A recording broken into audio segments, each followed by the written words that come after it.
এই বছৰ মেট্ৰিক পৰীক্ষাত বহুত শিক্ষাৰ্থীয়ে ফেল কৰিছে। এই ফেল কৰা শিক্ষাৰ্থীসকলৰ বাবে সেৱাই এটা পৰীক্ষা পাতিছে। সেই পৰীক্ষাৰ নামটো হৈছে কম্পাৰ্টমেণ্টেল পৰীক্ষা। আৰু এই কম্পাৰ্টমেণ্টেল পৰীক্ষাৰ ইতিমধ্যে ৰুটিন প্ৰকাশ কৰিছে। যিসকল শিক্ষাৰ্থীয়ে এটা দুটা নাইবা তিনিটা ছাবজেক্টত ফেল কৰিছিল সেইসকল শিক্ষাৰ্থীয়ে এই কম্পাৰ্টমেণ্টেল পৰীক্ষা দিব পাৰিব।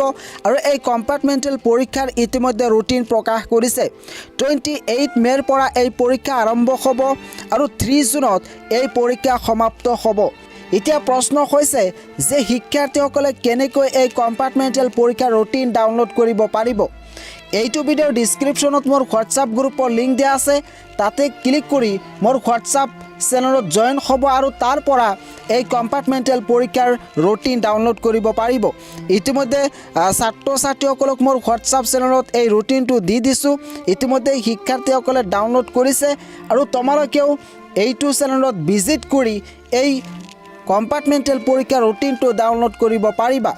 যিসকল শিক্ষাৰ্থীয়ে মেট্ৰিক পৰীক্ষাত এটা দুটা নাইবা মেক্সিমাম তিনিটা ছাবজেক্টত ফেল কৰিছে সেইসকল শিক্ষাৰ্থীয়ে এই কম্পাৰ্টমেণ্টেল পৰীক্ষা দিব পাৰিব। আৰু এয়া কিন্তু ছাত্ৰ ছাত্ৰীসকলৰ বাবে এটা সোণালী সুযোগ। শিক্ষাৰ্থীসকলে যদি এই কম্পাৰ্টমেণ্টেল পৰীক্ষাত উত্তীৰ্ণ হ'ব নোৱাৰে তেতিয়াহ'লে কিন্তু 2025 বৰ্ষত আকৌ পৰীক্ষা দিব লাগিব। আৰু ইতিমধ্যে ছাত্ৰ ছাত্ৰীসকলে গম পাইছে যে 2025 বৰ্ষৰ মেট্ৰিক পৰীক্ষা বহুত টান হ'ব, কিতাপৰ বাহিৰৰ পৰা প্ৰশ্ন আহিব। গতিকে তোমালোকে যদি এই কম্পাৰ্টমেণ্টেল পৰীক্ষাত উত্তীৰ্ণ হ'ব বিচৰা তেতিয়াহ'লে এতিয়াৰ পৰাই ভালদৰে পঢ়া শুনা কৰিবা।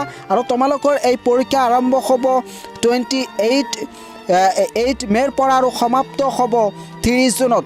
ইয়াতে কি আছে তোমালোকে নিজে ইয়াতে ৰুটিনটো ডাউনলোড কৰি চাব পাৰিবা। প্ৰথম দিনা তোমালোকৰ ইংৰাজী আছে নাইবা MIL আছে। তাৰপিছত জেনেৰেল মেথমেটিক্স আছে 29 মেথ আৰু 30 মেথ আছে তোমালোকৰ জেনেৰেল ছায়েন্স। এনেদৰে ৰুটিনটো দিয়া আছে, তোমালোকে এই ৰুটিনখন ডাউনলোড কৰিবা।